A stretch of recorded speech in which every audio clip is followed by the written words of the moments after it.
you wish not, let us know in advance. A few ground rules for the meeting. We try to keep our videos on and our microphones off. If the connection slows down for any of the participants, we try to help them by turning off our videos and keeping our audios on.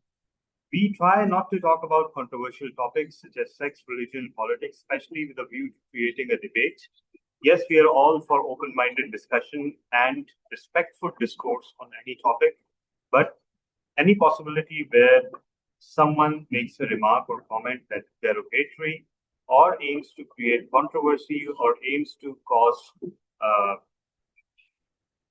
distress to a person or individuals, that is sincerely not appreciated. We are a global club and we adhere to the values of tolerance and appreciation for each and every point of view, and recognizing that each and every one of us is a product of our own history, our own experiences. And while we are safe in the knowledge that nobody will challenge our beliefs, we should also not do the same. So thank you so much for joining. And now I hand over the charge to the president, who happens to be conveniently myself. So there is no transition time. We'll save some of that. So we see two guests with us today. So first of all, introduction to Toastmasters. Toastmasters is a worldwide organization. It aims to improve the communication and leadership skills of its members. It is present in almost all the countries around the world. Toastmasters exercises its discipline through two components. The first is its education program. It's a worldwide standard curriculum across the board, which is called Pathways. We learn, study, and then perform speeches from that curriculum. The second set of rules is Toastmasters' own bylaws and Robert's Rules of Business, which govern how meetings are operated, how meetings take place, and under what conventions different areas are addressed. WordWise Advanced Toastmasters Club is an advanced Toastmasters Club, as the name would be giveaway. Advanced Toastmasters clubs are slightly different because they aim to specialize. They aim to provide added learning to their members, and they may also place certain barriers upon joining. For example, when WordWise was formed, we only accepted existing Toastmasters that are already members of another club into the WordWise Toastmasters Club. But now the club is open for everyone. The club is centered around appreciation of literature, appreciation of knowledge sharing, book reading, and language. What sets this club unique is that instead of just appreciating, this club also aims to impart these skills and capacities into its members through its meetings and some specialized segments. Moving on, we will ask our honored guests to introduce themselves. First, we have Mr. Naveed Iqbal. Mr. Naveed, would you like to introduce yourself? Yes, I am Naveed Iqbal. I have a lot of difficulties to speak frequently in English. So my basic aim is to improve my speaking in English. That's why I joined Toastmaster Club. I am by Pharma as an area manager and look after South region. South region means Sindh and Balochistan, and I have a vast experience in ophthalmology field. Ophthalmology fields means related to the eye. I have, along with the ophthalmology, I also look after cardiac division and oncology division also in small aspects. I am from Karachi. All right. Thank you so much, Toastmaster Naveed. Guest Naveed, how did you hear about this club? and its meeting? Sorry. How did you hear about this club and this meeting? Who did learn it from? My HR division referred me to join the Toastmaster Club. Okay. Okay. And sorry, which organization do you belong to? Bayer Pharma. Oh, all right. Now I understand. Yes, a team from Bayer also met, I think, Toastmaster Augustine yesterday, and he must have shared the link. So thank you for joining. I hope you have an enriching experience. Perhaps you don't know it, but Bayer used to have a Toastmaster club many years before, and it was a very well-run, very professional club. But then it had to close down because the people supporting that club left the company. But it's a great memory. So thank you so much for joining, Naveed Saab. Zainab Umair, would you like to introduce yourself? Thank you for giving me this opportunity. I'm Zainab Umair, as my name clearly suggests. I am a newer member of Islamabad Toastmasters Club, and I have been referred to Toastmasters by TM Gule Zehra. She suggested that I join the club because she singled me out for my language skills, and as such, I am a younger member of the Toastmasters, as in I am age 13 and I'm studying in 8th grade. I'm ambitious, I'd say. So my goal, my aim of having joined WordWise Toastmasters was my interest in literature in general and language skills. I want to improve those, and I have always been an avid reader since I was Wow. 6 years of age, because of the further encouragement of my father. So I would love to become a member, and would love Okay. Thank you so much, Zainab, for joining. Such a delightful young voice. join your club and be graced with your presence and learn from all of you. Wow. Thank you. Thank you so much. Thank you. Thank you so much, Zainab, for joining. Technically, you are a Gavelier because for people under 18, there are Gavel clubs. And thank you so much. If you have all those skills and aspirations, then WordWise is the club for you. The only thing is you need to wait 5 years before becoming an official member. But before that, you're more than welcome. And I also suspect that Thank you Toastmaster so much for the welcome. is also in the same class as you. And she's just posing to be above 18 so that she could be a full-fledged member. But okay. Okay. So thank you so much for joining. Thank you so much. We have Toastmaster Imran Rana. Toastmaster Imran, would you like to introduce yourself?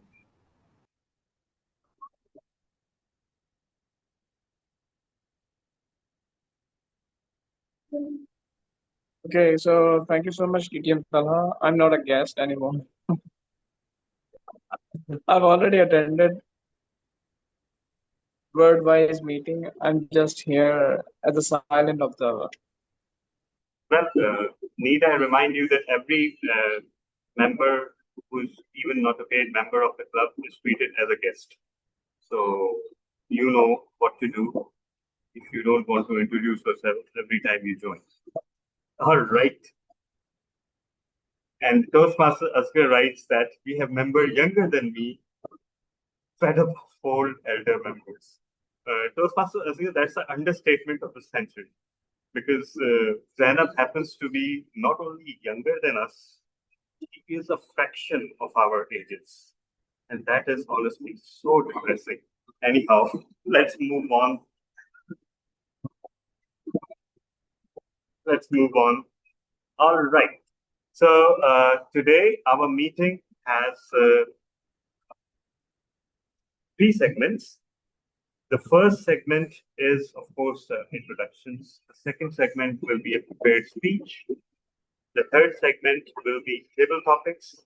But before that, we have our Let's Word It master, Toastmaster Aiza Osmani, who will assign us a topic, and we will write on that topic spontaneously.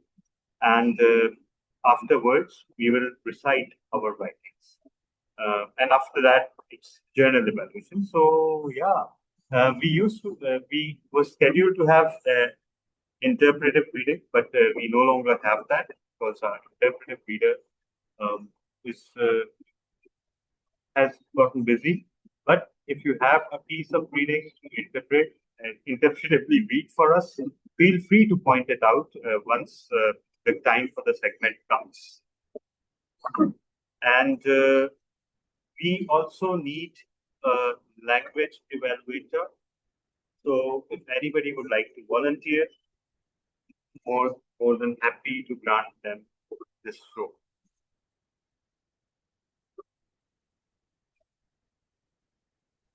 Anyone? Yes, I can volunteer. Oh, are you sure, Toastmaster Mayor?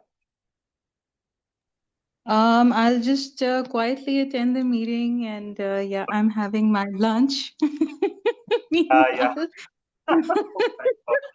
The whole debate. Yeah. Why can't there be a standard lunchtime for everyone on the planet? Like, let's say we have lunch at around 1:30. That would be 1 p.m. for Indians, and that would be like 8 a.m. for Australians. So they, in an ideal world, they would be having lunch at 8 a.m. All towards the fact that we could have WordWise meetings at a godly time. So thank you so much, Toastmaster Meher, for taking up that role. Let me also share with everyone that Toastmaster Meher had actually requested that she would be taking a step back from Toastmasters meeting for a week or two. And I don't think she has been away, at least in terms of interacting and being present for the members, being present to interact with members, and so thorough appreciation for you, Toastmaster Meher, for Thank you. stepping up. So now today our theme is everything, everywhere, all at once, and I pulled a trick here. Yesterday we had a meeting of Quantum Leap Advanced Toastmasters Club, and I was supposed to be the Toastmaster of the day for that one too, and this one too. And I decided to pull a trick. I thought that, okay, why not have the exact same theme for both the meetings? Only at the last possible moment, I changed the title of this meeting from information overload to everything, everywhere, all at once. But the idea is the same. And I thought that it would be tremendous to explore this concept from two different perspectives. The perspective at Quantum Leap was largely scientific and technology based. And of course, the perspective at WordWise would be more literary, more intellectual. It will be focused not on the outside sources of noise, but noise within our heads and how we choose to interact with the world. So that is the concept behind the meeting. We have been discussing throughout our membership of WordWise ever since WordWise came into being. It was supposed to be a club of book readers, avid book readers. And yet we find all of us, even avid book readers these days, struggle to read books. Why is that? Because we are so inundated with distractions. Even personally speaking, and I had this input from virtually everyone. I had this from Toastmaster Asghar, from Cyril, from Meher, from Noor, everybody who's known to be an avid reader. They all shared the same thing, that they cannot concentrate on books the same way they used to once. So we are losing our attention spans. Even if we are not looking at notifications on the phone, we are distracted. That's the scariest part.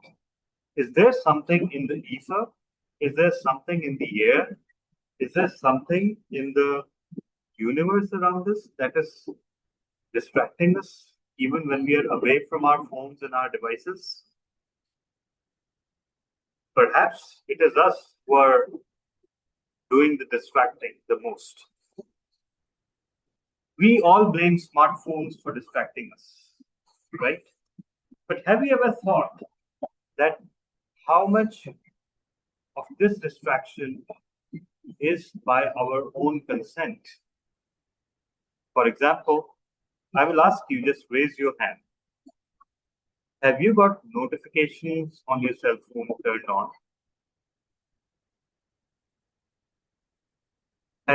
Have you turned on the notifications on your cell phone?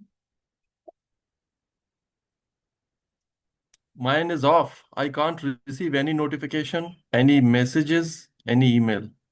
And for Isa, it is on, right?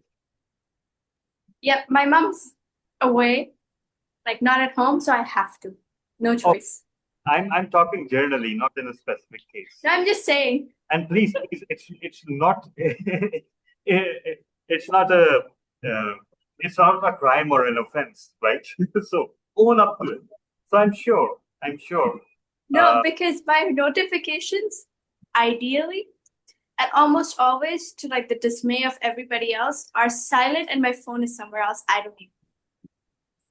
Yes. So this is something I discovered a few years ago. In fact, when I was in 2018 in an audit firm, and we had 50 plus clients, and it became so that we were constantly receiving emails and phone calls from clients during the business hours. And of course, when you are in an audit firm as a consultant, you have to be serving the customers.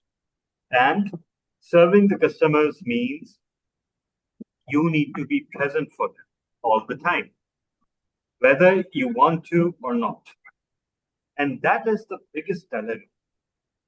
So it got so bad that I came close to a nervous breakdown every time the phone rang. The ringtone actually started to sound in my nightmares. And I tried changing the ringtone. At first, I thought it was a ringtone. I changed it to an old phone style ringtone, the dial-up ones. Yeah, of course, many of you will not remember them, right? But the dial-up, that. But then I thought, okay, that phone used to ring in the middle of the day only when there was bad news. Because we didn't have cell phones, and we used to wait till night time, 9:30 or 10:30, after which the phone service provider actually offered discounted rates on intercity calls. And yes, it used to cost a lot of money to call someone in another city, believe it or not. The rates were discounted by 75%. We were based in Quetta, and we used to talk with our relatives in Karachi, and we used to wait till 10 p.m. to actually make those calls. So I realized when that phone rang during the day, that could only mean bad news, because people didn't used to call each other during the daytime. They simply didn't. We were in offices, we were at work, and we would have a phone on our desk, but it would ring rarely. It's a hard thing to believe, but it used to be the case. So I changed that, and I still realized that the paranoia didn't go anywhere. And finally, I made a life-changing decision that was purely out of frustration. I turned every notification silent on my phone. There were notifications, but they were no longer making a sound. And you know what that did? Before, the phone used to pull me towards itself. Pick me, I have something for you. And instinctively, I used to reach out and pick up the phone and check it. But in absence of sound, it became my decision whether I wanted to check the notifications or not. Think about that. It's such a simple thing. Instead of the phone being your overlord, you took control of your life back. That is one thing that I thought would relieve me of that burden that used to bring me close to a nervous breakdown every time the phone rang. But sadly, technology progresses. And when we used to have phones in the early 2000s, they were strictly for work. We used to check emails on them, right? We weren't pushed ads. There was a world where we were not slaves to the screen. Instead, the phone pushed an email. We read it, perhaps responded to it, and then kept it away. There was nothing else to see. There was no social media, no WhatsApp, no Instagram, nothing. Have you ever considered that every technological progress that has taken place over the past 15 years in terms of cell phones and communications is designed to keep us glued to the screens like this? The success of every application is measured in the screen time it manages to extract from all of us, not in terms of how well it does its job. Facebook is used for news, although there couldn't be a worse source of news than Facebook. But now there is X, as owned by Elon Musk. That's an even worse source than Facebook. But I digress. Facebook was supposed to keep us all in contact with each other. But are we in contact with each other on Facebook? Or are we in contact with meaningless content on Facebook all the time? I've seen people in our own home scrolling mindlessly the feed, the reels, the pictures, and it's so convenient. You just scroll up and the thing starts playing. You don't even have to click play. You don't even have to decide whether you want it allowed or silent, because it makes that decision for you. It keeps you engaged, it keeps you hooked, and it keeps you its prisoner. Because after hours of looking at your phone screen, you walk away no longer sane and no more better educated about the world around you than you were before you started your scrolling session. So all of these apps and devices essentially are pushing ads at you. They may pretend to be an email service like Gmail. They may pretend to be a photo sharing service like Instagram. They may pretend to be a source of messages like WhatsApp. But essentially what they're doing is keeping you glued to the screen. Think about it. And in the meantime, I would ask our language evaluator to take us through her role. Over to you, Toastmaster Mehertan.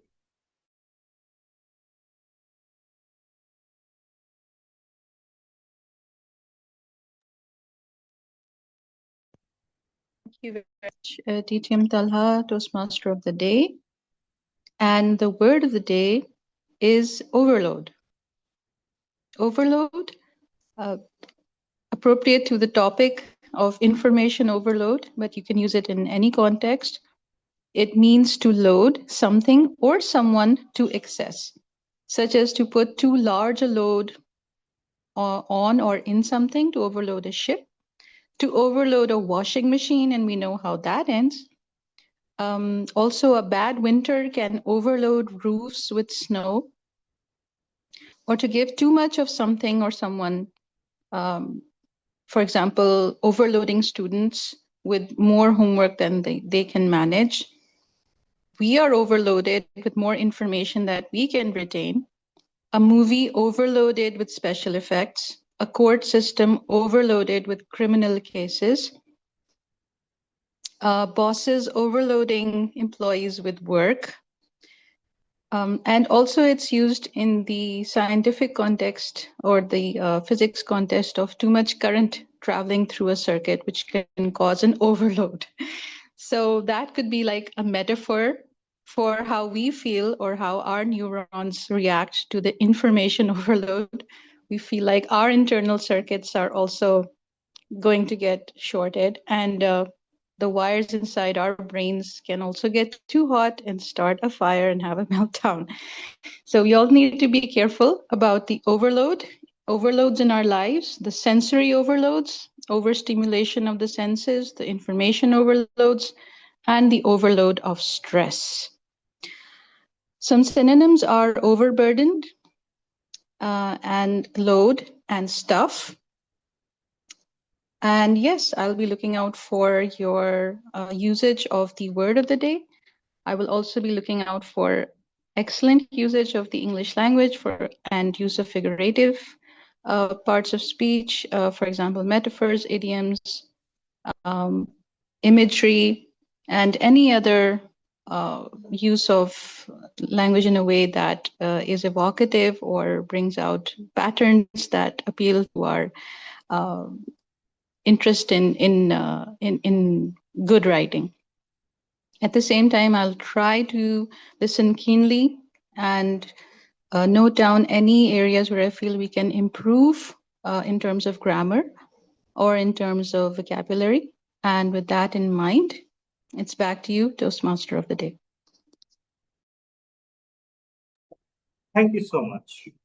Toastmaster Moher is always such a source of calm amidst the storm. She has such a soothing voice. She has such a calming way of speaking. And she manages to bring everything to a sane, cool, comforting level. Not today, because her definition and the word of the day added to the picture of woe that I have painted earlier. So thank you so much, Toastmaster Meher, for sticking so meticulously to the theme of the day. So anyhow, now moving on to our second segment, which is the Let's Word It. And that is a segment that encourages us to practice extempore writing. So our curator for Let's Word It today is Toastmaster Aiza Osmani, which is a great cause for celebration for all of us, because that means that she won't be competing as an extempore writer, and hence she has no hope of winning the award for Best Extempore Writer. So over to you, Toastmaster Aiza. Thank you so much. Gosh, now you've sort of like made this whole thing up, and all of our guests and anybody else who's in another meeting when I'm not the curator, they might be disappointed when they actually hear what I write.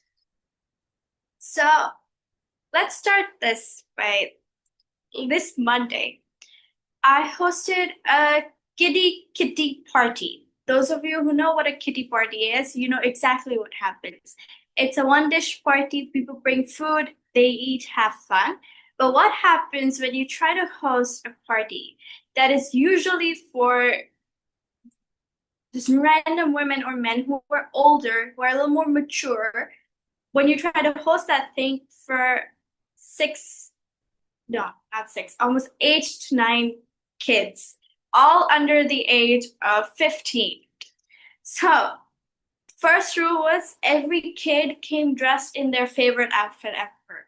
We had a kid in his pajamas, and we also had a girl wearing the glitteriest sharara I have ever seen in my life.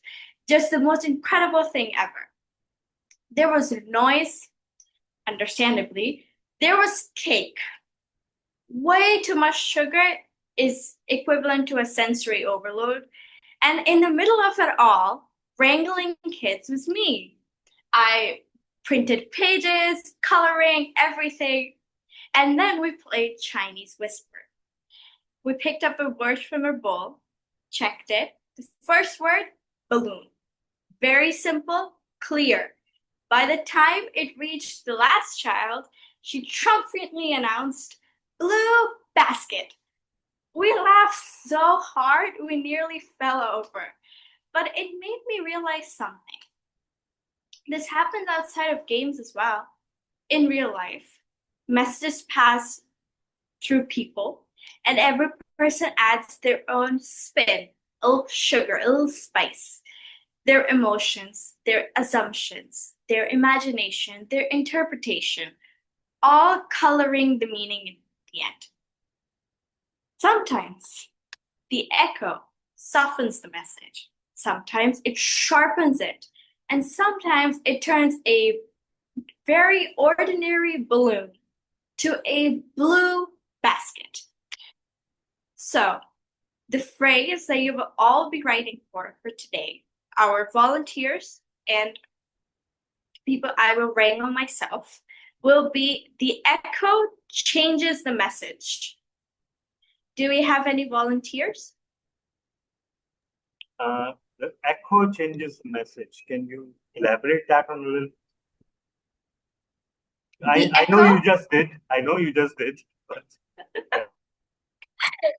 almost like, you know, when you say something or you scream it in like a very empty room and you hear like echo, and sometimes it just changes the whole thing. It's what you hear back is not what you said. It's so wrangle and whatever else. That's exactly what it is. Like we played Chinese whisper. Like if I'm sitting in a meeting with you and you were to walk out of your room and tell people, what did I just say? You would obviously humanly add your own little flair to it, like, or your own little version of it, or something that you experienced. You liked it, you didn't like it, somebody else would say something else. So in this whole thing, it creates a whole echo, and it sometimes might not be true to who I really was. But in the end, it changed the whole thing. So the topic for writing today is the echo changes the message. Any volunteers now? Okay, we have Zainab Amer first. See, now I'm excited. Toastmaster Who is else? there too. Kashif is there too.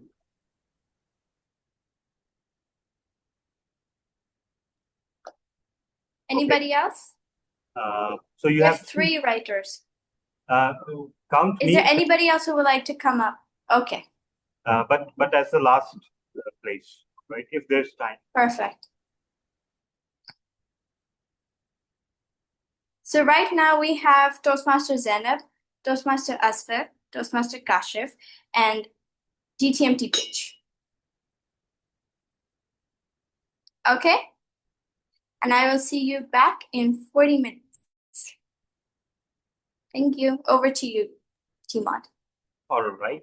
So this is kind of tricky because our prepared speaker and tabletop is the same person.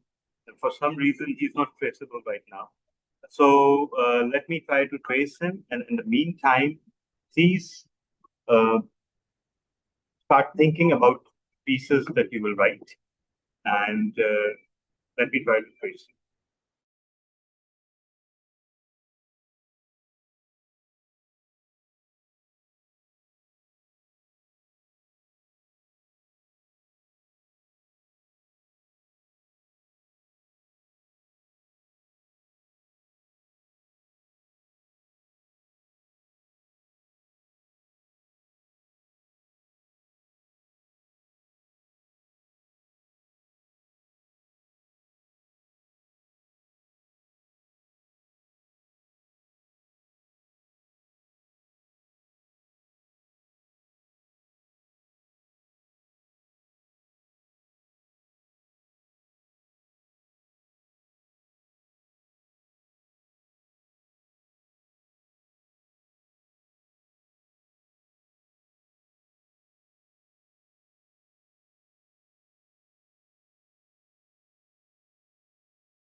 DTM Tala, I hope everything is okay. Yes, of course. We decided to take some off for writing since Toastmaster Abdul Rahman, who is the table topics master and the speaker, cannot join. His phone is off too. So that's one. So that time is over, by the way. So Toastmaster Meher has very kindly agreed to conduct the table topic session. So in the meantime, we can keep writing. So Toastmaster Meher, are you ready?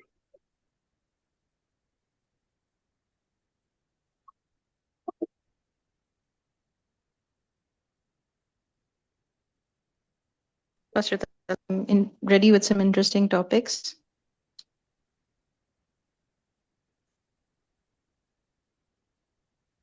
जी आपको मेरी आवाज आ रही है? Yes. हम आपको देख नहीं पा रहे हैं अलबत्ता. Yes, I have purposefully turned off my video. Oh. I'll just remain in the background while you guys are the stars of the show. Acha. So, all right. Bismillahirrahmanirrahim. So now we come to the table topics segment, and we have one very special guest here who might be new to this segment. So, for the interest of informing our guest and also to revise for our senior members, in table topics, we practice impromptu speaking. And there are several occasions when we might need this skill, when we do actually need this skill. Uh, in jobs, in professions, even in student life, sometimes we might be asked a question off the cuff in interviews, or we might be required to give an elevator pitch, or we might be embroiled in a conversation where we have to be a little witty and have our wits about us and be alert and be ready to respond with intelligence, with skill, and in a way that persuades our audience in in bantering or in repartee. So this segment practices those skills. Now, how much time do we have for the impromptu speech? I think We have 10 minutes easily. Okay, 10 minutes. That's fine. ठीक है. Each speech has to last between 1 to 2 minutes. So if I'm not wrong, 1 minute, the timer will show the green card at 1 minute and the yellow card at 1 minute 30 seconds and the red card at 2 minutes. But then even after the red card is shown, you will have 30 seconds grace period. However, no numbers will be shown there, so you have to sort of have a feel of how much time has passed and close your speech before those 30 seconds are up. Otherwise, there's a disqualification on the 31st second, right? So I'm assuming that our timer in residence is again DTM Tala. Yeah. All right. And okay, so everyone is going to participate since we have a nice, homely, cozy meeting today. And we can start with our senior member, who is Toastmaster Asghar. Yeah, who's four Right? times the age of guest then. All right, let's do the math there. So if Zainab is 13 years old, you can do the math. I'm not going to post that number. It all depends on your multiplication skills. Toastmaster Asghar, the topic I have for you is a very pithy quote by the great thinker Ralph Waldo Emerson, right? And I'd like you to just talk about your feelings on that quote, on that thought. So here it is. There are many things of which a wise man might wish to be ignorant. There are many things of which a wise man might wish to be ignorant. Okay. Toastmaster Asghar. Quotes are usually nasty things. The still nastier thing is about someone's personal ideas. Personally speaking, I have many things I want to hide. not because they are bad decision or they are something, socially embarrassing. I want to hide them because I believe, unfortunately, that the person who is sitting in front of me is not able to absorb them, and he or she may react adversely.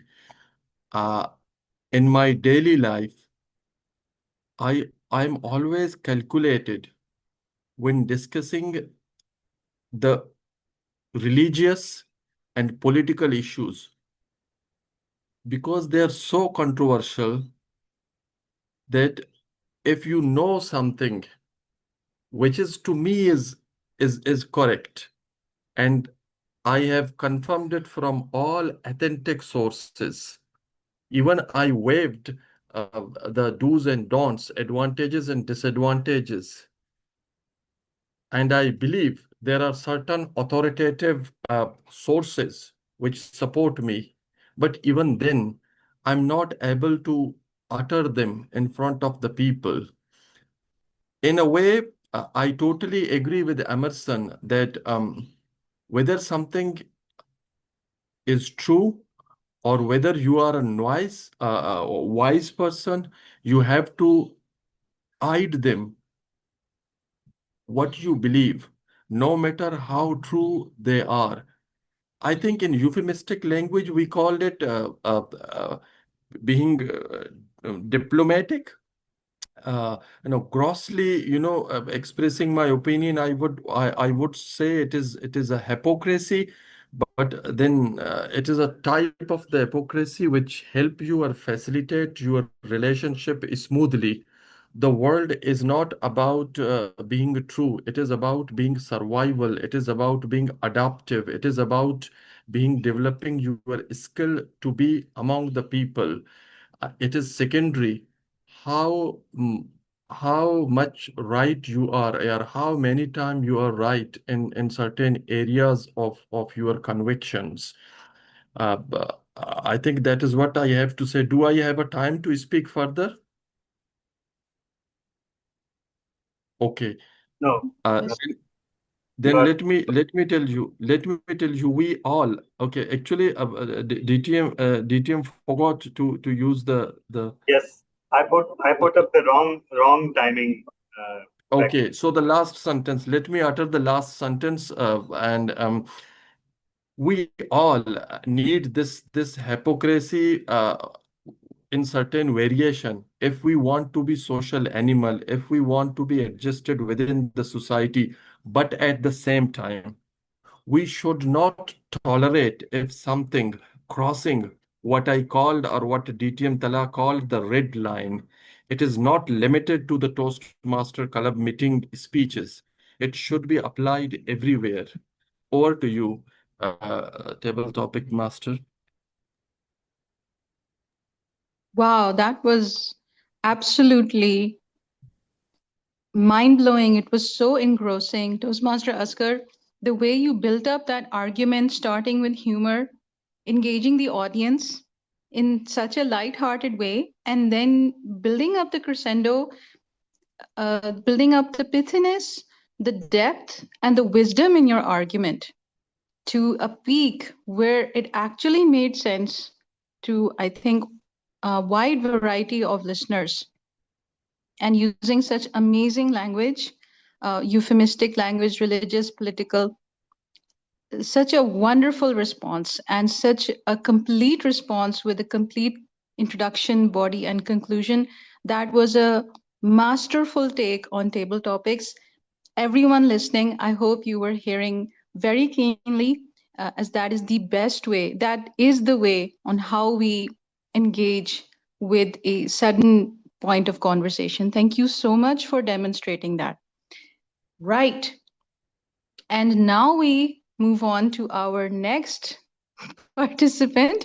So let it be our wonderfully thoughtful and introspective writer, Toastmaster Kashif. Toastmaster Kashif, are you ready? Yes. Okay, wonderful to see you again. All right, your topic is, and this is a quote by Idris Shah from his book Reflections. Sometimes a pessimist is only an optimist with extra information. Sometimes a pessimist is only an optimist with extra information. Your take on this, Toastmaster Kashif.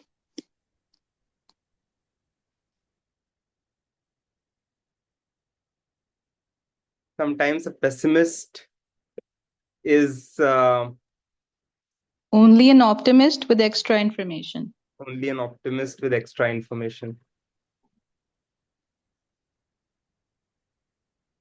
I think I would have to disagree with that statement of Idris Shah. Myself, I am an optimist, and I have always been an optimist since as long as I can remember. I don't see how pessimism can be helpful in any situation.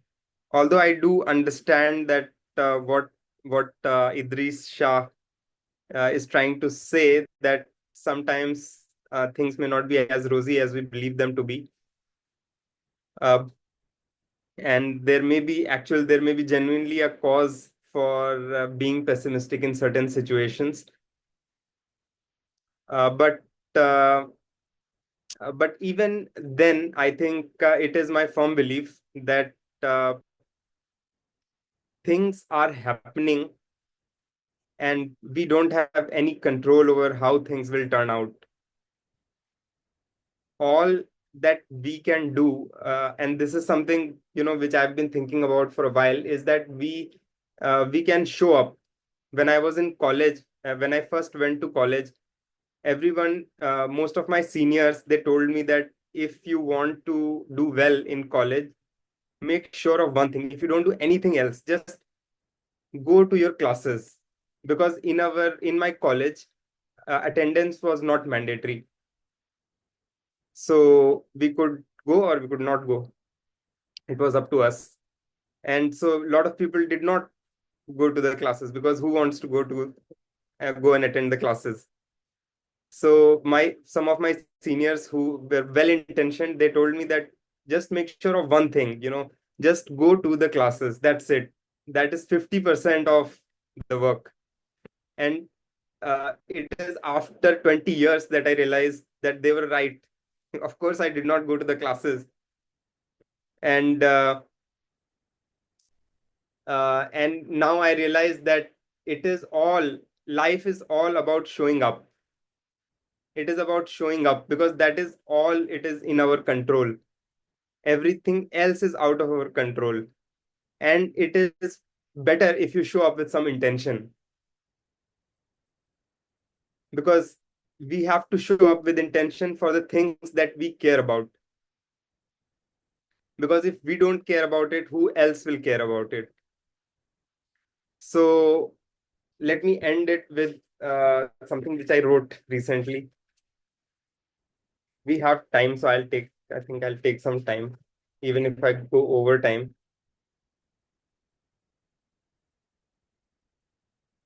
You don't need to worry. You've already crossed the time limit. No need to be conscious about that now. So goes something like this. This is his plan. It is his game. It is the players are his players. It is his playground. It is his rules, and he is playing through the players. The players may think that they are playing, but that is not true. They are being played. They worry too much about winning. We worry too much about winning. That's not the purpose of this game. The purpose of this game is to play freely, is to have fun while we are playing. All that the player has to do is to show up with the intention of playing his best game.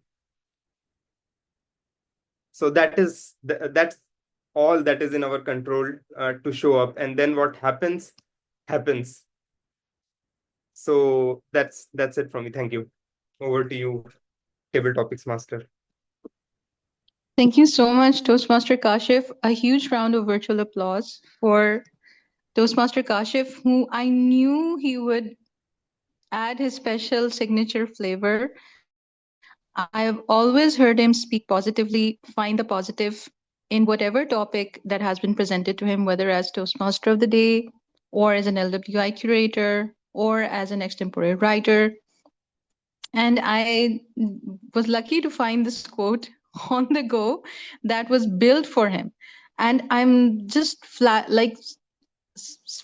really. Like, Idris Shah is, of course, a very well-known name, I think, especially for those who are interested in Sufism. And he's very well known in the Western world as an authority on that. But I would like to say that I would like to go with Toastmaster Kashif's takeaway from this. And he has really turned the topic on its head. Of course, this statement must have been part of a longer expose or treatise, and I'm sure that every Sufi finds a positive and optimistic message in something, and he actually did that. So you actually wrote the conclusion of whatever had been started in this discourse by the writer. Thank you so much. Life is all about showing up. What a message. And showing up with intention. You just uplifted me through your words in such a short time. Thank you for that. So this was an excellent demonstration of persuasion. And notice that, since we are all learning here as well, notice that Toastmaster Kashif straight away gave his opinion and stood by it, and be courageous with your opinion. And then added a personal story with humor that actually brilliantly led into exactly the message he shared with us at the end, that life is all about showing up. I have no idea how he made that connection so quickly.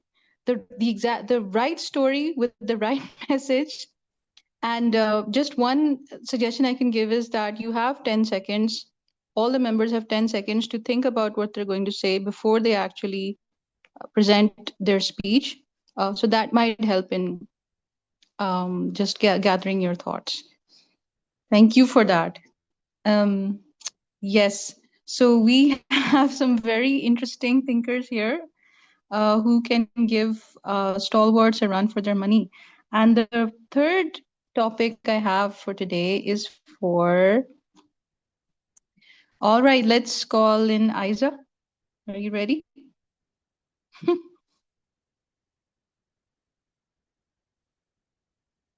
Yes, I'm ready. Okay. All right.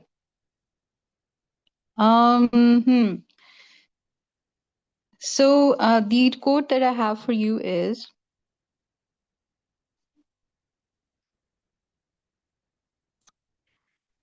and this is a quote by Herbert Simon: "A wealth of information creates a poverty of attention. A wealth of information creates a poverty of attention." Over to you, Toastmaster Aiza Osmani. Okay. So, how can I ever agree with this? Me being me, I can never agree with this quote. Obviously, not all quotes are meant for you to agree on or disagree on, and not a lot of them click with you anyways.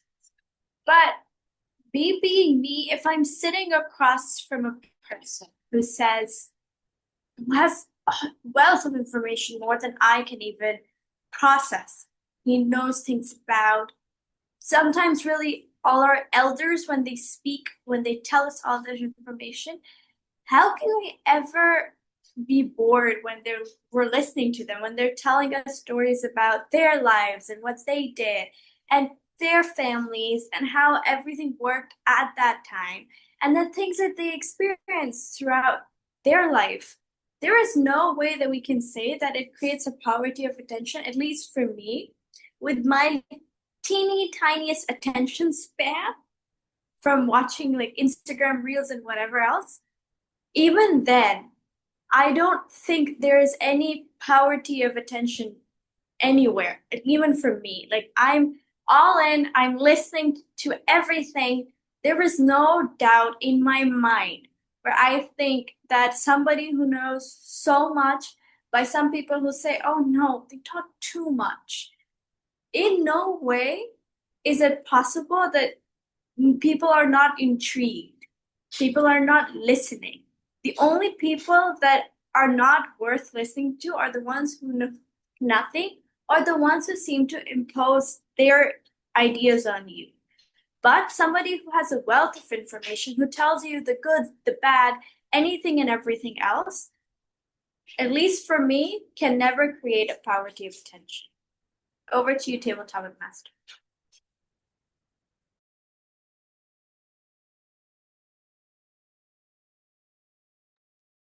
Okay, wow. That was a completely personal and unique take on the quote, and so insightful and so positive. Thank you for sharing that.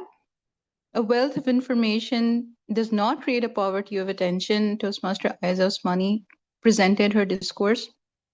And once again, I really appreciate how she used the Oreo method, first giving the opinion, then relating to it, giving an example, and then reinstating her opinion at the end. Wonderfully done, expertly, masterfully done. And yeah, I'm convinced. I mean, all of you are so convincing. This page of quotes in front of me is starting to look like absolute gibberish. So thank you so much. Beautiful. Next topic would be for DTM, Toastmaster of the Day. And I know he always has something unique to offer. Also something humorous quite often. So are you ready? Yeah. DTM Talal? Yeah. No one's ever ready for table topics, but one can pretend. Of course. This is the sadistic question we always ask. Yeah, exactly. I know. All right. Okay. A reminder that my bad. I should have reminded every member, but you are also writers, so you can use the word of the day overload in your writing piece if you have not used it so far. Word of the day is overload. Here is a longer quote. I'll mention it in the chat as well. This is by Frank Sonnenberg. And he says, the only, excuse me, the only difference between being uninformed and misinformed is that one is your choice and the other is theirs. The only difference between being uninformed and misinformed is that one is your choice and the other is theirs. DTM Talha bin Hamid. Thank you so much, Table Topics Master. I would agree, but also disagree with this quote, because in the current day and age, it turns out that perhaps, even without realizing it, we are making the choice to be misinformed. And do you know why is that? We subject ourselves to such an overload of information by choice that we are bound to be misinformed.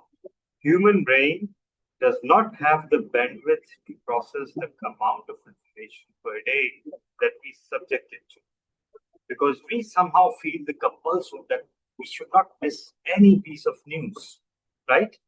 And it's a fear of missing out that's instilled in us, not by humans, but by machines, and yet humans fall victim to it. This overload of information actually makes us think that we are supposed to consume, internalize, and act on each and every bit of information that we receive. And I have a very simple solution for that. Whenever we are asked to pay attention to something, ask yourself this: will this matter to me, or to my loved ones, or to the world after 3 days? If the answer is no, then by all means choose to ignore it. I no longer keep up with professional developments in the field of accounting, in the field of training, in the field of corporate governance, in the field of sustainability, because if a news is worth paying attention to, somehow it makes its way to you by itself. And contrary to popular opinion, we don't need to learn about every disaster, every earthquake, every flood, every shooting that happens around the world, because we can't do anything about it. Over to you, Table Topics Master. Thank you so much, TTM Talha. And as expected, you delivered amazingly. So to break this down, DTM Talha started in a slightly different way, in which he had an intriguing introduction by saying that I agree and I disagree. So right there, that is another way of creating engagement with the audience, where you throw some mystery into the flavor. And then he went on to talk about his opinion, offer his arguments, and illustrated what he was thinking with use of concrete words, lots of concrete words, which really threw up a lot of images in the mind of the audience. For example, saying that I do not pay attention to every progress in the field of training, development, etc., and so on and so forth. He used several more nouns and adjectives there. And then also using the triad of words in phrases: consume, internalize, and act on every bit of information that we receive. That also adds to the engagement, and gave a concrete action item as a takeaway. Will this be important to me or my family in 3 days? So wonderful response there. Again, by and large, following the Oreo method: opinion, then relating to it, then giving an example, and then once again summarizing with your opinion with a wonderful use of words. And great job on using the word of the day. And now we come to our the speaker we've been wanting to hear since the start, our last speaker of the day, Zainab. Are you ready? Yes. Yes. Okay. All right. Zainab, I can give you something a little different. Mm-hmm. So my topic for you is, if you could live in any book or movie universe, which would you choose and why? If you could live in any book or movie universe, which would you choose and why? You have 2 minutes and you can take 10 seconds to think about the topic. Mm-hmm. So I would like to thank you, TM Meher, because you have officially created a myriad of thoughts in my head, and now I will not be able to speak without confusing myself and a lot of other people. So, being a person who has always idolized reading, and being a very avid movie watcher, I watch all sorts of stuff that I'm currently trying to go through which type of universe I would like to live in. So if I were to have choose one such universe, then I would want that my life would be interesting, my life would be colorful, there would be spice, there would be drama. I'd want a life where I could revel in being the creator of drama, So if I were to choose one such universe, I would either be a character in the world of Arundhati Roy, perhaps in the world of Gabriel Garcia Marquez, because it's an interesting world, right? I want there to be twist to my story. I want people to be guessing, to be sitting at the edge of their seats and wondering, what is this girl going to do next? I want to startle people. I want to be someone unpredictable, someone who has the power to tell stories and create such scenes that people are in awe. Because the greatest power you can have as a person, the greatest power you can have as a Toastmaster is storytelling, is the art of creating such a speech, such a myriad of words that leaves people guessing, that leaves people in wonder, and it inspires people. So that is my answer to the question, and I am going to congratulate myself on not having confused myself. Very better in another universe, I would be that, in the word of Arundhati Roy. Thank you. Wow, wow, wow. That was just awesome. That was so amazing. Zainab, you surprised us all with your energy, enthusiasm, engagement. I'd really like to highlight that energy trumps most everything else in a speaker, because it immediately involves the audience in what they're going to say. Your confidence was palpable, and the way you just let your thoughts run, you were so passionate about what you were saying. We felt that passion with you. And to make your audience feel something, that is the number one top priority and goal for any public speaker. And mashallah, you've got it down pat. I'm so impressed with your delivery. And also, clearly, your reading habits are quite mature for someone your age. So, a fraction of our age and maybe twice as um, prolific in your reading, we are all going to go bury our heads in the sand. And thank you so much for participating. Really enjoyed your take. In summary, I would say that we've had a wonderful demonstration of impromptu speaking by all the participants.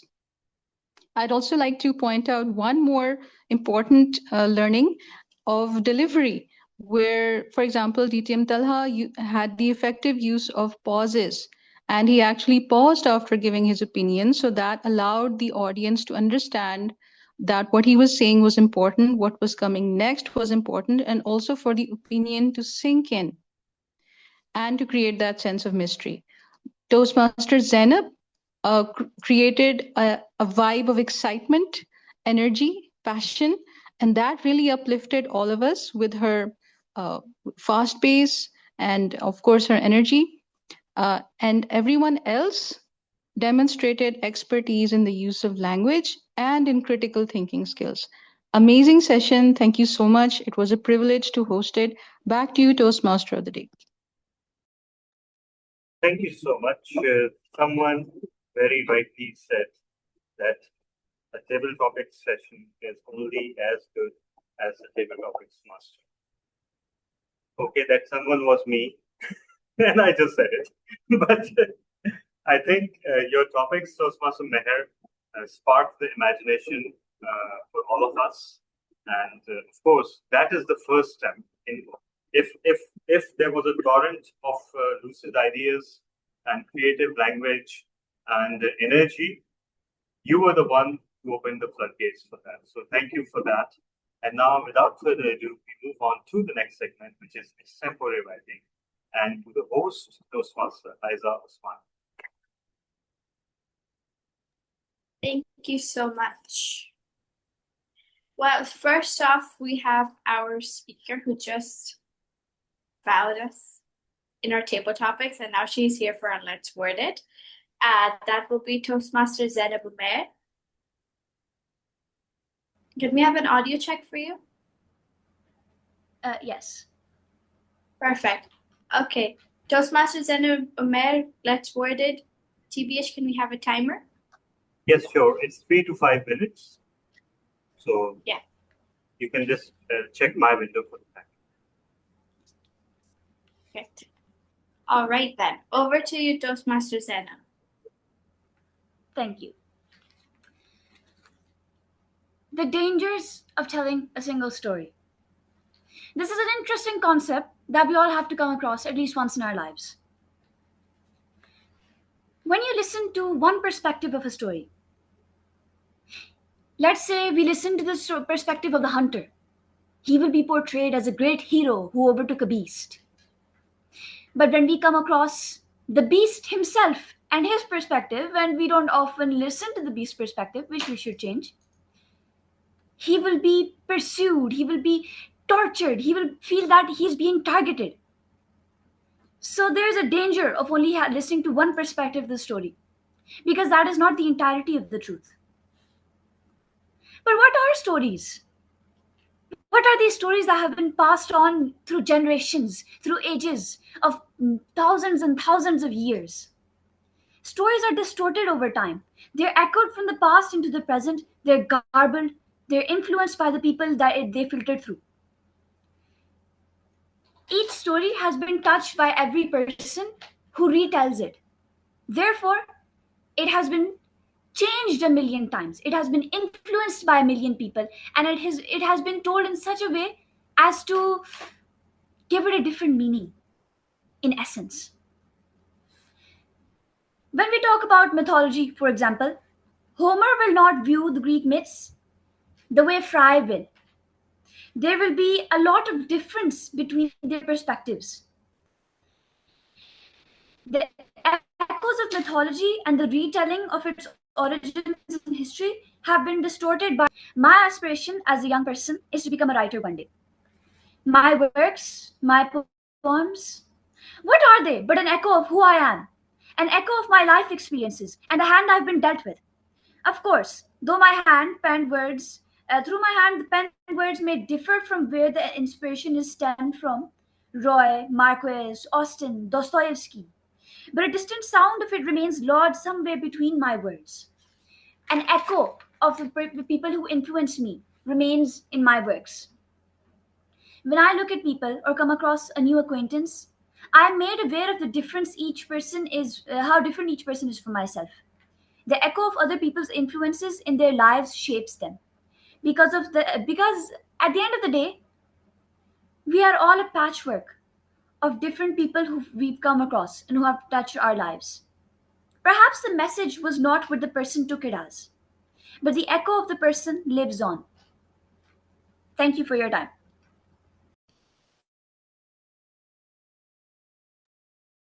That was such an incredible piece. Oh my goodness. The way you used perspective to tell your story, and then you transformed it into being like aspirations or the echoes of who you are. People using, actually influencing you, the whole thing. It was incredibly well made. The best part was the way you talked about history, as I love reading about history myself, is history is solely told from the perspective of the one who's narrating it. And I feel like you got the essence of that line so perfectly. Wow, that's so perfect. Next we have the one, the only. Let's go like to the other end of the age spectrum as we're doing today. We have Toastmaster Mohammad Azhar, and he will be giving us, he's very well known for our new speakers for his really dry but perfect sense of humor, and I'm really excited to hear him today. Toastmaster Azhar, over to you. Yeah. Thank you, Toastmaster Isa. I'm more frustrated being called after Zainab and less frustrated because you mentioned my age. But let me come to the topic. This okay. I have written down something. Okay. The subject remind me the book written by a famous cognitive psychologist, Daniel Coleman, with his colleagues. The book is called Noise. The subtitle of the book of Noise is The Flaw in Human Judgment. The book discusses noise in human judgment and decision-making process. And author believes that this auditory overload, we usually misinterpret events. And he said that the outside variables influence human decision considerably and ultimately change it. Those variables, he believes, arising from the cognitive biases, our preferences, emotional reaction, and our mood in the moment and other habits. I think the same philosophy can be applied about the today's topic, that the ego or the noise. You called it ego, I called it noise. Ego changed the message. To me, noise changed the decision. I think they are almost working in the same line, or they are the same philosophy. To me, echo is the result of a lot of indirect noises that we receive, and all echoes are based our personal preferences, our mood in the moment, our long-term biases. Since there are more than one individual with more than one message or voice, when they mix up the things, they create echoes. And since echoes are not the original voices, they are merely reverberation of the original and of the original, the intended message is bound to be changed. I always take pleasure by not agreeing with the people, especially in Toastmaster. But in this particular case, however, there is an exception. I want to make an exception because this is not merely the sentence with a subject, object, and verb. It's a philosophy with sufficient proof at its disposal, which forced me to be agree with it. When I see this philosophy in my day-to-day life, when I travel on the advice of the other people, my echo, my inner voice, change the message. I want to go to south, but people forced me to go to the north. Even the choosing choosing a particular school for my children is also influenced by the echoes, which change the message which is inside me. Little do we know that we are stampeding or ignoring our original voices. Our life is entirely dependent on echoes constantly, which is constantly changing our original message. Now, it may be cliche, but let me share it. Let me share it with you. This is the biggest challenge of our time, I believe, as we are being prevented from being original. We follow the sound, reverberate from the original voice and not change it. So we are not changing our message. We are polluting our message. We believe that what Zainab called the patchwork of other. We are the patchwork of other. Over to you.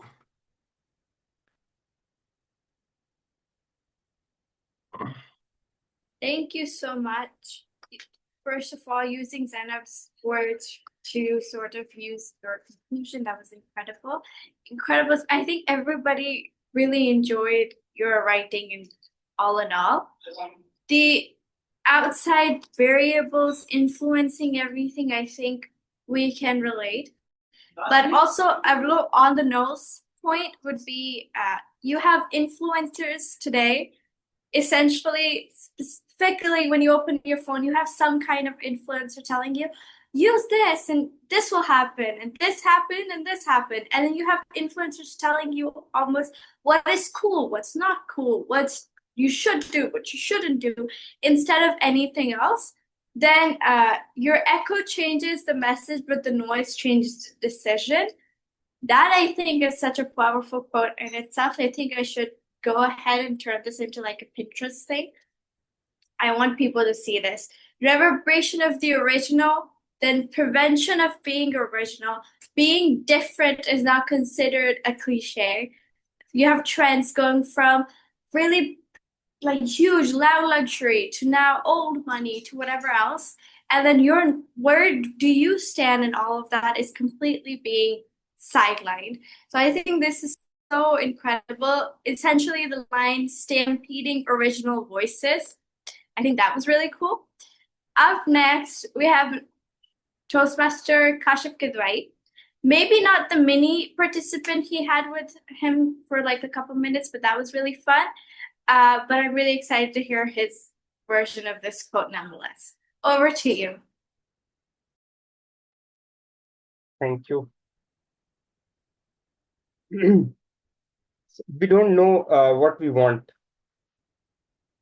This mind, our mind is in control of all of us. And this mind is an addict. And it wants what all addicts want. It wants a hit so that the good times can continue. It wants an easy life. The drugs keep it distracted. It is lost and it doesn't know it. We are lost and we don't know it. How else can we explain its, what shall I call it? It's not ignorance. It is a lack of curiosity. Calling it a lack of curiosity would be an understatement, but that's what it is, a lack of curiosity about the very purpose of our existence. Isn't that the most fundamental question? But we don't inquire enough into it. And in my view, most likely the reason for why we do not inquire enough into it is because we are part of a culture that wants easy answers. And we want someone else to give us the answer. This mind is drugged. And its drug is seeking validation from others and seeking answers from others. And there is something called an echo chamber when we are looking for answers. And as I said, echo changes the message, and it is very similar to the echo chamber. And in this age of the internet, echo chambers are all around us. And what this really means is that you can get the answer that you want, not the real answer, not the truth, but you can always seek out the answer that you want. There are enough echo chambers around us that we can get a confirmation of whatever we want to hear. We can hear it. I used to love a book, Atlas Shrugged, when I was young, when I was in college. And I was almost in love with the philosophy of objectivism, which is the Ayn Rand's philosophy of objectivism. And it celebrates selfishness. And a lot of time has passed since then, and I don't really subscribe to that philosophy anymore. But what I'm trying to say is that how do we know, like, what is an echo chamber? What is really the truth? Because I used to like certain things back then, and now I have moved on, and I don't like those things anymore. But how do I know that I'm moving in the right direction, that I'm moving towards the truth, that I'm moving towards what is the purpose of my existence?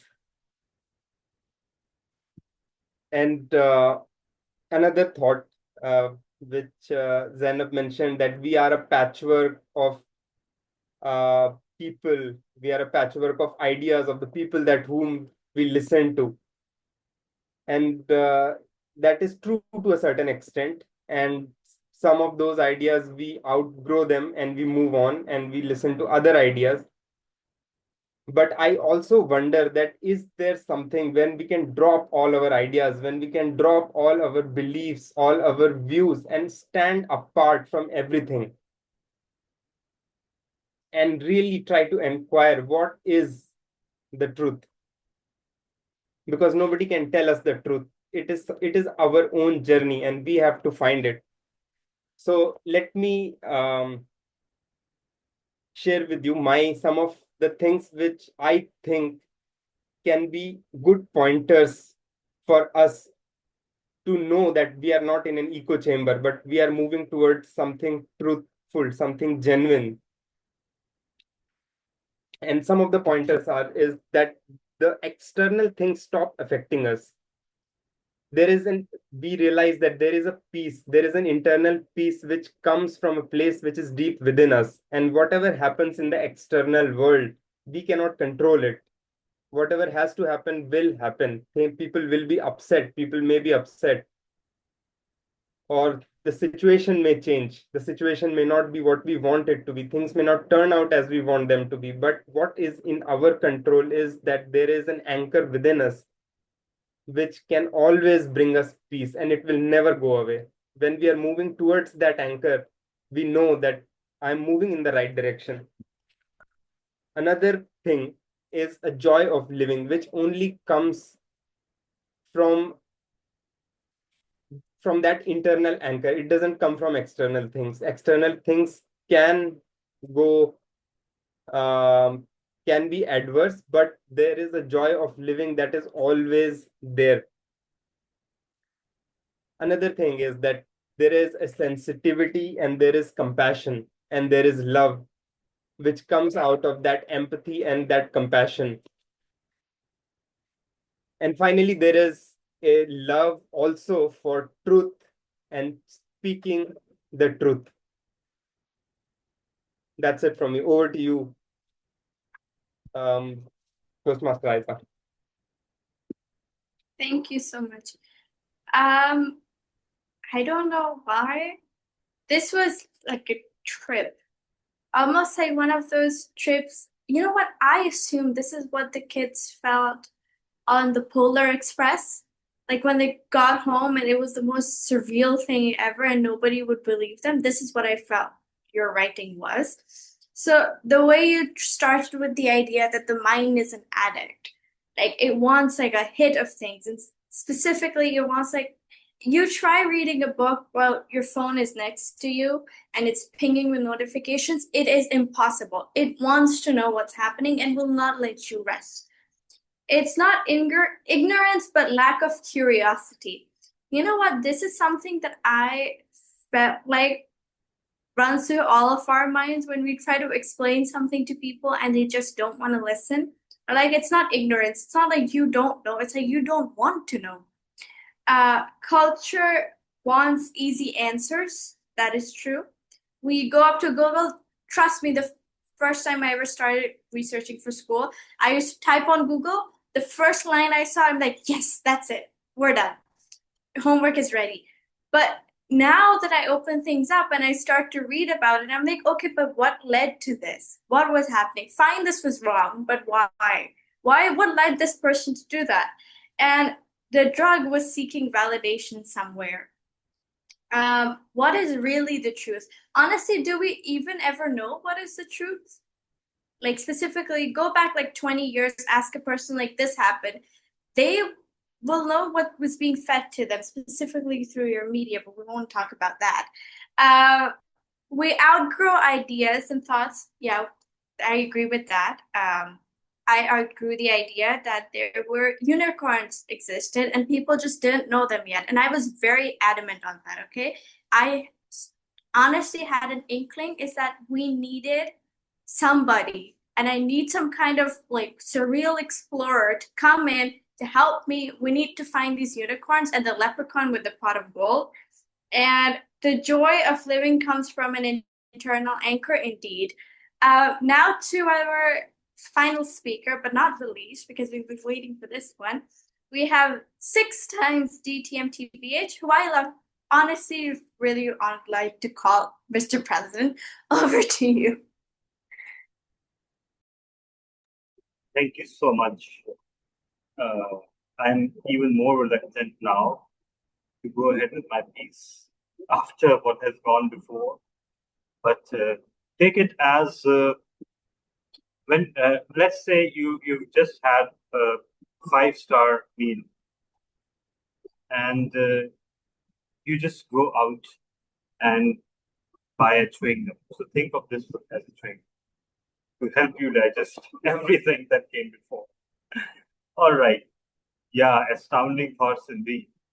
And mine is just a story. Anyhow, I'll start now. The year was 1997. And I was 19 years old.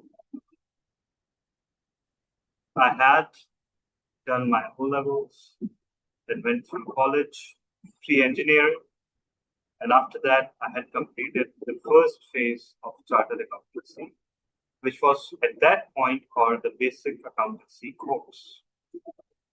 That required us to take classes for 18 months and give exams in the middle.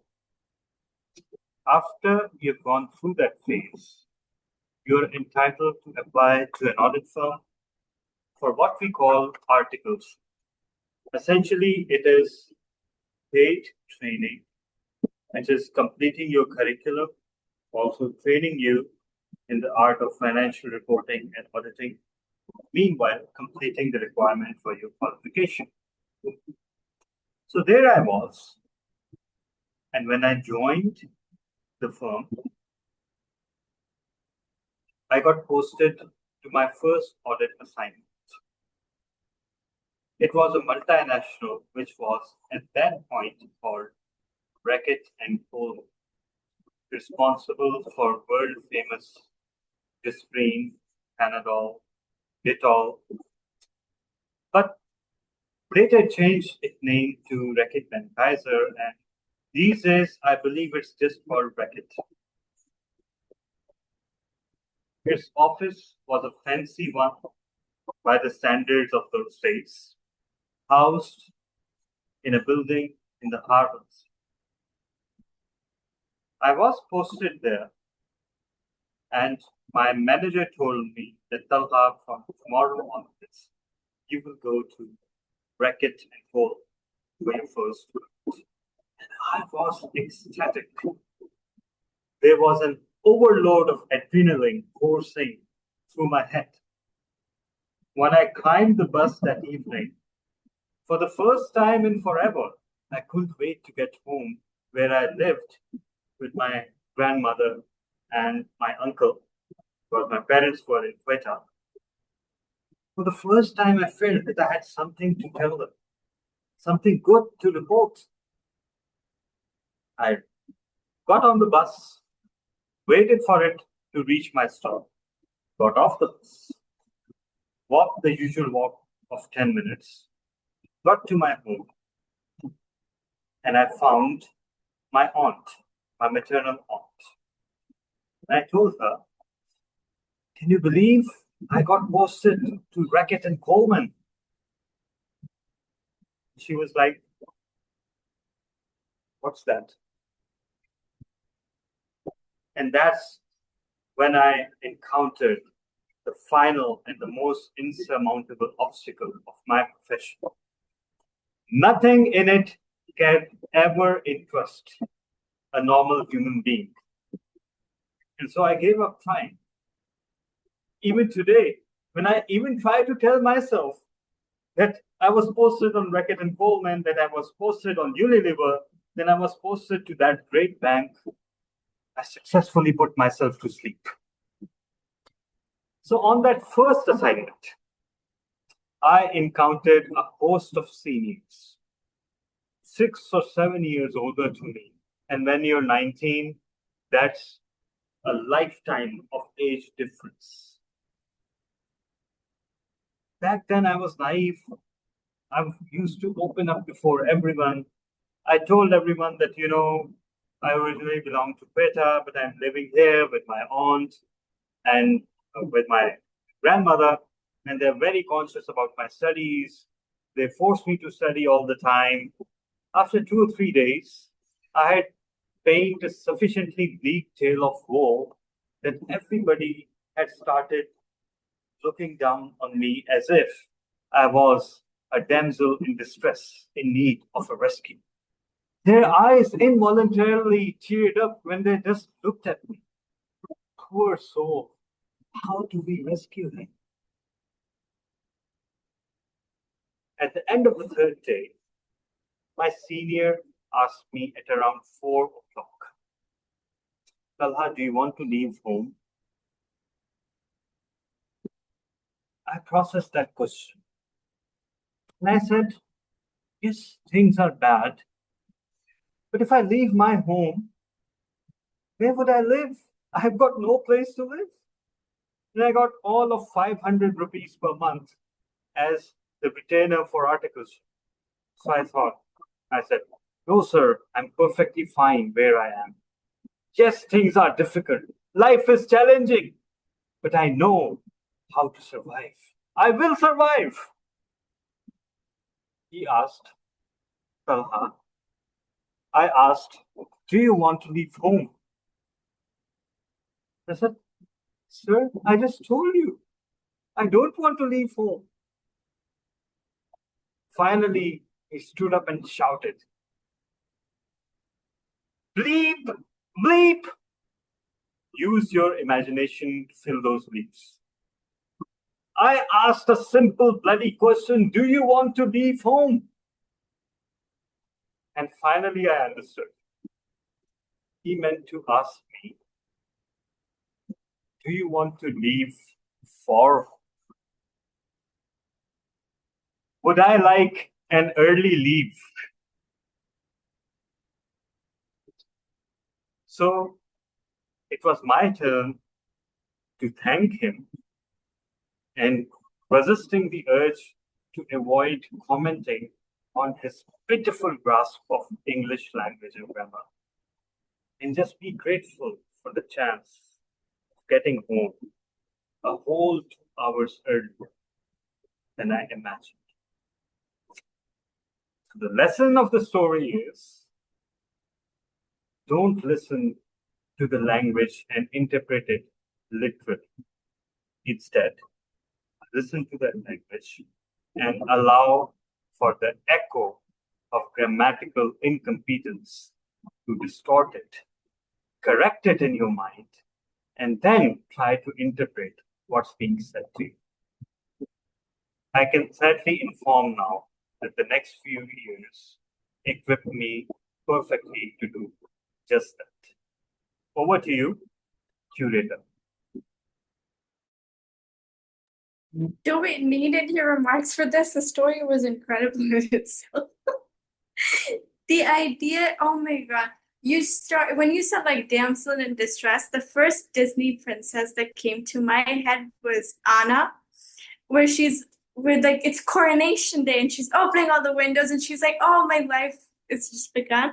Or when Rapunzel leaves her tower and then she sings like I've got a dream, and she's saying that about everybody. It's like what I felt you were doing there.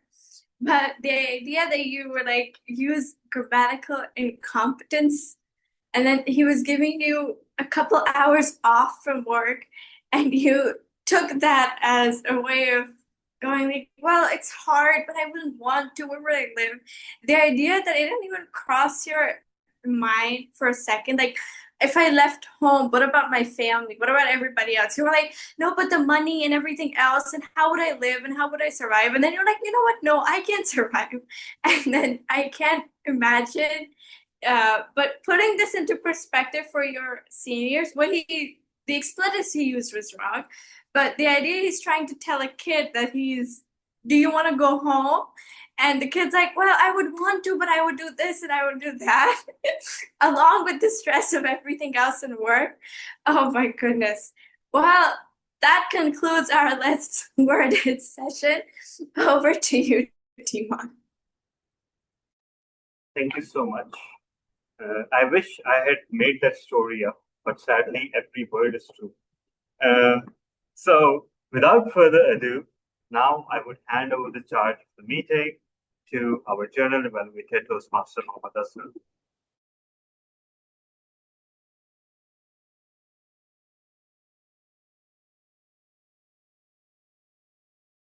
Please unmute yourself.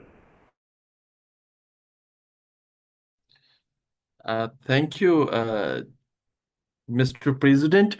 We don't have an evaluator for our speeches, so we are now restricted up to the roll holders report and meeting evaluation, if I'm not wrong. Do we have any roll holder? You are mute now. We have a language evaluator. I just wanted to give you the satisfaction of telling me to unmute myself. So yeah, Toastmaster Meher is our grammarian and language evaluator. Okay. Right. So shall I start, General Evaluator? Yeah. Okay. Thank you so much, Toastmaster Askar, for handing me the stage. Very quickly, I'd like to applaud all the members and attendees who used the word of the day. That was Toastmaster Aiza, Distinguished Toastmaster Talha bin Hamid, and they used it multiple times. If anyone else did indeed use the word of the day, I might have missed it. However, wonderful use by both of these members. Thank you so much. Some examples of wonderful use of the English language. Everyone actually presented to a very high standard in terms of vocabulary, in terms of phrases, in the usage of metaphors, idioms, and in the use of descriptions. So well done. Huge pat on the back to everyone. Please keep it up. It actually reflects your good reading habits. And for sure, as Zainab has also demonstrated today, a good reader definitely makes a good writer. So please carry on with those wonderful habits that you've inculcated. Right. Distinguished Toastmaster Talha, phone being your overlord, designed to keep us glued. I digress. The feed, the reels, the pictures. Facebook was supposed to keep us in contact with each other. Are we in? But we are in contact with meaningless content. Such a wonderful use of contradiction. Toastmaster Aiza, to the dismay of everyone. Overall, a lovely vocabulary used in her presentation. The echo changes the message. Such a deep and powerful topic. Toastmaster Asghar, such a wonderful use of vocabulary, euphemistic language, religious, political expressions, grossly expressing my opinion, hypocrisy. The world is not about being true, it is about being adaptive, and so on. He is a master of knowing the grades of language that I noticed, that he knows the impact of every word, the full effect. If we say, when he said grossly expressing my opinion, hypocrisy, that showed that he understood that hypocrisy is a strong word, it has a strong connotation, and he uses the nuances of meaning quite expertly. I really appreciate that. Toastmaster Kashif, life is all about showing up, and overall his presentation was full of was wonderfully descriptive. Then, of course, I mentioned in the table topics evaluations, distinguished Toastmaster Tala's use of the try, con, consume, internalize, and act on every bit of information, and so on and so forth. Zainab's command over the language is exemplary, and the reading habits show. Again, Toastmaster Asghar, long-term biases, our mood in the moment, reverberations of the original. What a beautiful word used over there. The intended message is bound to be changed.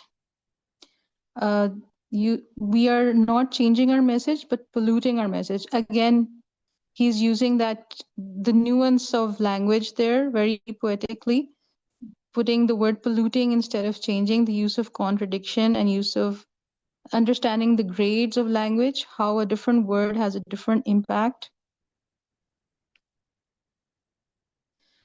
Toastmaster Kashif, the mind is an addict. What a beautiful metaphor. Like he really hit us, he really got us in those first few seconds, just putting that image in our mind. It wants a hit.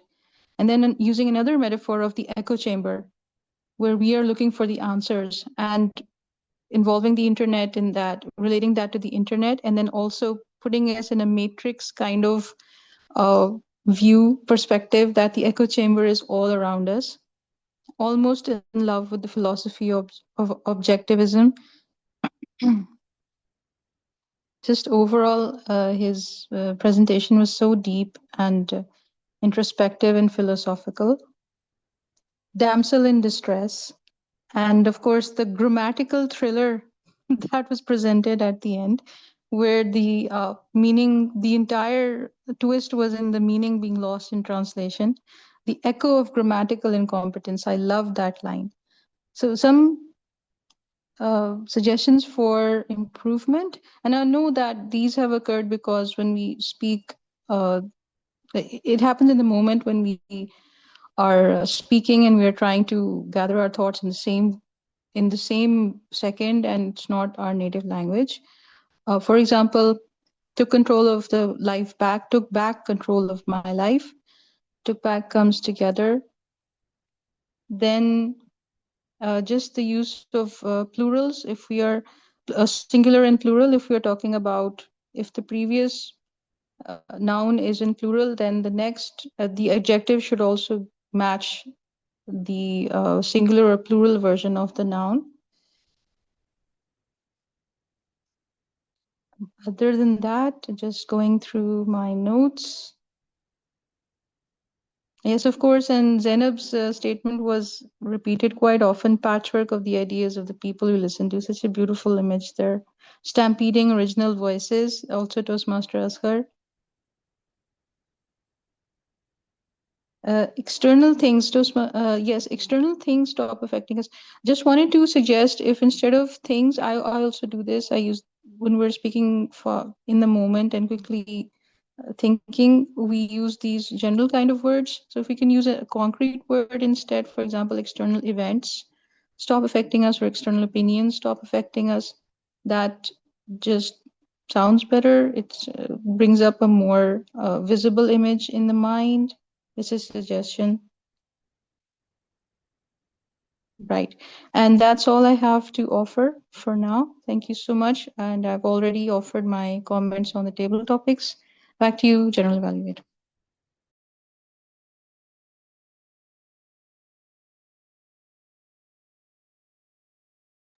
Thank you. Thank you, the custodian of the word of the day and listener, oblique grammarian.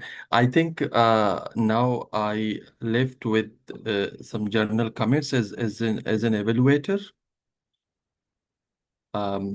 Let me start by thanking DTM Tala for inviting me, being the journal evaluator. Am I audible? Because I see everyone is stuck in front of my screen. Can someone give me a thumb if I'm audible?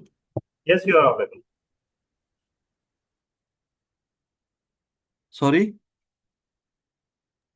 Yes, you are Oh, audible. yes. Thank you. Yes, thank you. Thank you. So I already thanked Tala. I don't want to waste further time. The next the next point is, we unfortunately missed our prepared speakers, but the air is the brutal fact. I always secretly or clandestinely like a meeting with 4 to 5 member. If there is a softer words for being pervert, please call me with that word. But I'm saying this out of self-interest. Because statistically speaking, people like me get more opportunity, more individual attention and opportunity to speak when the primary role holders create space for us. That is one thing I want to make sure and want to share. The second point is, it is good to see the new guest, Zainab Omer, today with us. The confident, fluent, and someone who has an interest in literature. Believe me, it took me 40 years, 40 years, to learn the pronunciation of the name of that malaria and solitude man, um, um, uh, uh, Garcia Marquez, the Gabriel Garcia Marquez.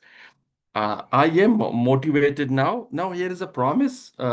Zainab, when I become older and reach in your age, I want to be as fluent and confident speaker as you are right now. From my end, this is from my end. I would like to say goodbye to all of you and hand over the charge to the Toastmaster of the day, Oblique President. Thank you. Thank you so much. And this was a part where we usually announce the following results, but as it has been obvious, we haven't conducted polls. And this is for the very simple, very cheesy reason that I'm too grateful to have heard what I've heard today. I'm too grateful to have experienced I've experienced today through all of you. So it seems slightly churlish to subject that to a poll. It would have taken me like 5 seconds, but I deliberately didn't do it. Yes, yes, Zainab, you can be added to the club's guest group. Let me share the link to you here, so you can join that. And please take care to introduce yourself. Secondly, of course, now concluding the theme. First of all, if you imagine to be able to focus on the here and now, what a blessing that would be. What a privilege it would be to be able to really focus on something and really learn something and be entertained at the same time while doing so. When was the last time you experienced such a thing? Let me tell you, it was a Toastmasters meeting. So think about it this way. When we are in this parameter of a Toastmasters meeting, we are really listening to each other. We are looking at each other. We are trying to enrich others with our thoughts, our abilities. And our phones are on the side. The only time I used my phone during the entire meeting was as a prop during my opening address. And yes, I've been checking the phone in between just to see if there's a message or something from Toastmaster to Raymond, since his phone is off since 1:30 p.m. But other than that, and yes, I was also busy, by the way, doing something even more important, which is to get the next meeting, which I was supposed to be part of, starting at 4:30 p.m., deferred to next week. And yes, I'm successful. So in the meantime, I was busy amassing the necessary majority of members to enable that. And that, hence, you see the peace and the tranquility on my face and the lack of hurry, because of course it's 4:17 p.m. So today we achieved something extraordinary. We had an agenda that had interpretive reading, that had table topics, and that also had prepared speeches and evaluations. And it was all supposed to end by 4 p.m. And yet here we are at 4:17. And I'm very sure that we enjoyed each and every minute, and each and every minute enriched us. So ultimately, what it all comes down to is, as one of the speakers said, I think it was Kashif, turning up and being there for the moment. Because each moment is precious, and each moment is precious enough not to be wasted. We all turned up, we all participated, and together we created something out of nothing, which is a trait that is divine. In fact, it is divine because God is the ultimate creator, but He has also given us a capacity to create something out of nothing. The only thing that is required is our conscious decision to focus on what we choose to focus on. That choice should be ours rather than an algorithm's or a device's. And I'm so grateful for this nexus that we have with each other in the Toastmasters and otherwise too. Because once you get to know someone through Toastmasters, you get to know them as who they really are. For example, if I'm acquainted with someone as a colleague, my primary lens of seeing them will be as a colleague, even as a family member. But in Toastmasters, we lay our souls bare before each other repeatedly, so that all the layers, all the artifice, all the pretense is gradually removed. And ironically and paradoxically, somehow, we appear before each other the most vulnerable and the most authentic selves. Think about it. Let's be grateful for this. We successfully managed to cut out all the noise.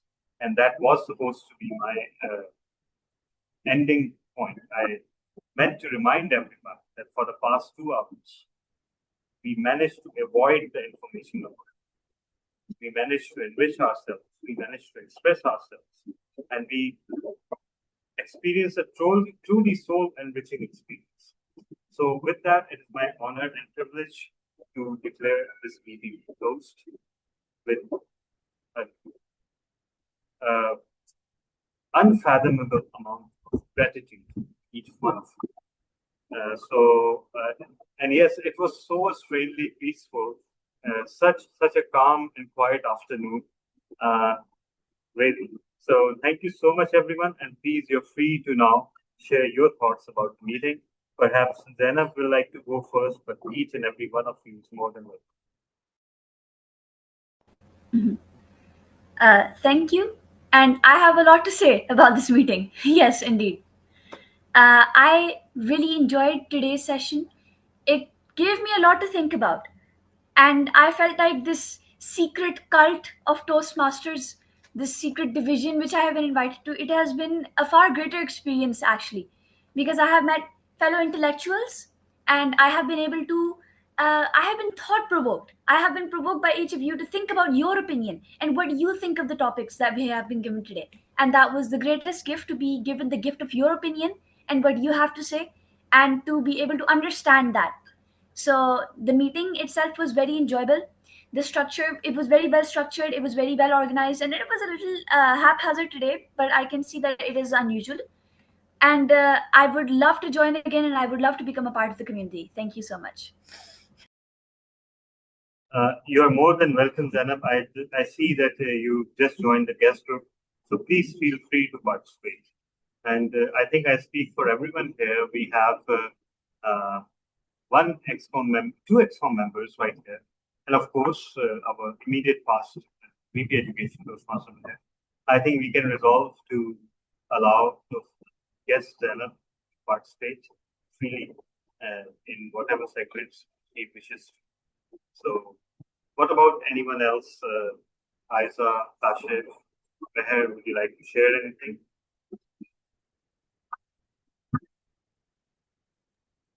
Well, I'm so glad that I made the choice to join in, even though I had told ETM Tala that I'm trying to tie up loose ends with work, and just it had been an overload of responsibilities that had to be managed. But I'm so glad I jumped in, and I just wanted to see if everything was going okay, and I'm glad I stayed till the end. It was, as Toastmaster Asghar said, I don't know if it was that our account was a bit more personal today. Yeah. I really enjoyed the meeting, and I take full responsibility for going overtime, because I think I took 25, 30 minutes on table topics. So yeah, but thank you so much. I mean, it was the best thing I could do to take a listener role today. So thanks for that. Thank you, Toastmaster Meher. I don't think you went overtime at table topics. There was not enough people to go overtime. So I rest assured you did not go. So anything that anyone else would like to say, as a Kashif, please go ahead. Yes. Originally, we had some plans, and I was not supposed to. It looked difficult that I would be able to join this meeting, because my wife wanted us to go for Sunday lunch. Somehow I managed to convince her that we should go for a Friday dinner instead of the Sunday lunch. And so we went for that Friday dinner. And today she said that we have to go for shopping today morning. And I said, but I have a Toastmaster meeting. I already told you about it. And she said, no, we have to go because my mother-in-law is here and we have to do some shopping. And so I said, okay, but let's come back before 2:30 because that's when my meeting starts. So we went, and I was with my daughter while my mother-in-law and my wife were shopping. I was with my daughter in the play area, and she was playing, and it was very, very difficult to get her out of that play area. So that is why I was late today, because she wouldn't just get out. we had to drag her, and it's every time the same thing happens. So we had to drag her out of there, and then she wanted an ice cream. So we had to go get her the ice cream and rush back home. Finally, I was able to make it today, and it was very good that I was able to make it, because it was time well spent. And like DTM Talha said, that the important thing is that we are genuine in front of each other, and we share our honest stories. So I think it makes us more humble, being here in Toastmasters, and it was afternoon very well spent. Thank you, Kashif. I think you were a major factor in this afternoon being so well spent. And I think you killed two birds with one stone. You achieved the impossible by limiting the shopping time, by placing a deadline on the shopping time involving two ladies, and that too, one your wife and the other mother-in-law. I would love to find out how you achieved that in some spare time, right? And thank you so much. I really, really love the fact, honestly, Kashif, that you informed us that you joined late and then managed to join before that time. So thank you so much for that. With that, we say goodbye and see you, and let's enjoy the rest of the day, inshallah. Thank you so much. Bye-bye. Bye.